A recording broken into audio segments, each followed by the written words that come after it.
I thought it was about time that I did a video on immunity because we're about to come out of lockdown and begin to interact with others again. So there's a really increased need to have like an immune system that is robust and responsive. And obviously to support our immune system, I really think that we need a multi-pronged approach. So this is through good nutrition, it's through appropriate movement, and also stress reduction. Now, I know the focus here is on the immune system, but we absolutely must talk about the gut. We always talk about the gut. 80% of our immune system is on the outside of our digestive system.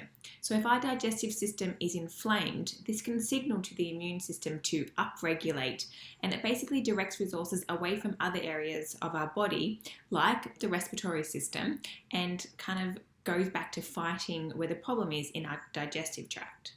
Now, inflammation in our gut can be from things like what we eat, what we drink, from stress, from medications, even from lack of sleep. These things can also trigger inflammation in other areas of our body too.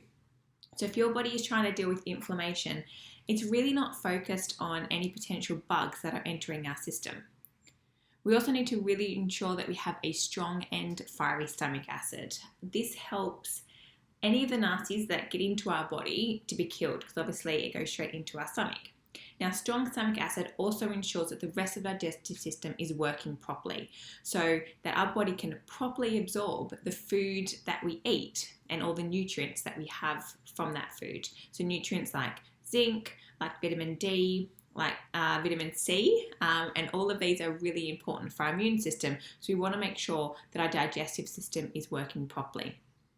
So if digestion or some generalized inflammation is a problem for you, I really suggest working with a qualified nutritionist who can help getting your body back to optimal working order, as this will really help the immune system. It's like so well recognized that nutrition is a crucial factor in helping keep up our immune system, and we want it to be really strong and responsive. So really make sure you're eating your vegetables, hit that 5 a day, go for lots of colour and variety, and look to reduce some of those inflammatory foods. I know they're probably like the fun foods, but think things like highly processed foods, refined sugars and alcohol, because this can all really increase that inflammation within your body. Now, some foods that are really targeted to help our immune system, but also this one helps our digestive system as well, are antimicrobials. So these help our body increase its defenses against any nasties that might make it into our system. They also provide food for the microbiome to feed on, which keeps that nice and balanced and keeps the inflammation at bay. Now, these are things like onion, garlic, olive oil, and cinnamon. Mushrooms are also the unforgotten heroes of the immune system, as I like to call them. These guys are immune modulating, which means that they can either upregulate the immune system or downregulate it as is needed. And like all of our foods, we really need to be getting a variety of mushrooms to give us all the different benefits. So if you're in the supermarket or at the markets, grab a few different varieties. They also contain something called a proteoglycan, and these are known for their antiviral properties. So that's also really good because obviously this is virus going around, so we want to make sure that we've got lots of antiviral foods in our system. Turmeric is also really good antiviral and is excellent for reducing inflammation in the gut. Now, most importantly, I think, is actually protein. Our immunoglobulins, or you probably know them as antibodies, these are responsible for the destruction of viruses and bacteria. They're actually proteins, and they're proteins made from the protein that we eat. Now, that doesn't mean that you need to pile a heap of protein on your plates. It's not about that at all. It's about making sure that you're having at least one really good quality serve of protein with every meal. And of course, I have to mention vitamin C, but actually not just for its benefit on the immune system. Vitamin C is really vital for our stress response. And as I said earlier, stress can impact the level of inflammation in our gut and therefore have an effect on our immune system. Again, you don't need to go crazy with vitamin C supplementation. In fact, our absorption actually decreases the more that we take. So here, less is definitely more. And if you are eating whole food varieties of vitamin C, which I personally suggest, remember that oranges aren't actually our best source of vitamin C. In fact, red peppers contain the highest amount of vitamin C, followed by things like kiwi fruit, broccoli, and papaya. Oranges are actually 7th on the list. So yeah, we can definitely make sure you're going for lots of variety of foods. There's also an immunoglobulin, and this is called immunoglobulin A, and it lives in the mucosa that lines both our digestive tract but also our respiratory tract. And obviously at the moment, this is very important.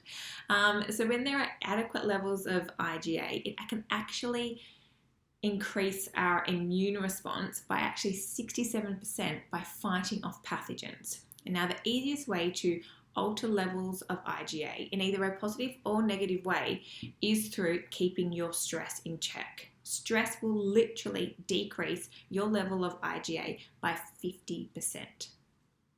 Now, stress can also affect our immune defenses through diverting nutrients that we need to fight off bugs and viruses. This is due to the primitive response of adrenaline and cortisol that our bodies have. Our bodies think that when these hormones are released, that our lives are literally in danger. Unfortunately, in today's society, our bodies produce adrenaline and cortisol because of psychological stresses such as work, if we're running late, finances, relationships, even the way our bodies look.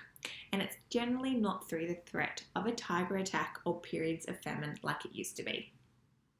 So when today's psychological stresses trigger the adrenaline and cortisol to be released, our body really doesn't need to worry about immunity. I mean, why would your body be worried about a flu virus if it thought it was going to be attacked by a tiger?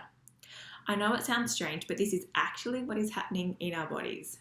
So we really need to find healthy ways to reduce the stress.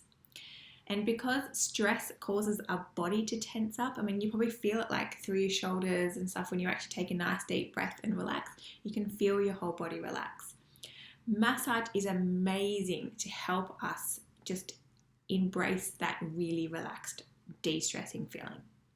So when our body is scanning for stress, it looks for signs both internally and externally, and massage works on both of these levels.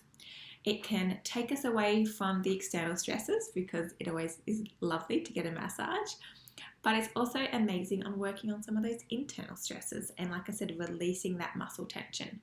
So that little niggle that say you have in your shoulder, for example, that is your body's way of telling you to pay it some attention. So please don't ignore it when your body is talking to you.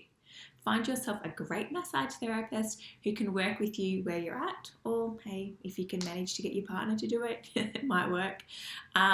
So your body will notice when you are mentally relaxed, but also that your body is relaxed and that you are pain and niggle free. And when this happens, it means that your body can move safely back into a state where it once again can make sure you're fighting off viruses. Now, exercise and daily movement is super important for stress reduction and a healthy immune response. Like, there are literally hundreds of scientific papers done on this very subject. And it's kind of really about the length and type of exercise that you're doing. We need continuous daily movement. We were never meant to sit at desks in front of a computer or behind the wheels of cars for long periods of time. In fact, sitting is now being touted as the new smoking. That's how negative the impact of sitting can be for too long on our health. Now, to make sure that you're moving, all you need to do is take around 3 to 5 minute break every hour to make sure you're getting your body moving, get your blood flowing, get your muscles working, and it also can really help get your stress down. It's also been shown that exercise with sort of that moderate to vigorous intensity of less than 60 minutes can really help stimulate communication between the cells of the immune system and the rest of the body. So with daily exercises, this actually enhances our immune defense activity, making it more receptive to incoming attacks. Regular exercise also has an overall anti-inflammatory influence on the body as a whole, which is amazing. And it also really helps diversify that gut microbiome, keeping it nice and robust, but also keeping the inflammation down. Another really good fact is that if you are overweight and can lose just 5% of your body weight over a 12-week period with a focus on a good diet and exercise, it has really actually been shown to improve your immune function, and only by needing to lose 5%.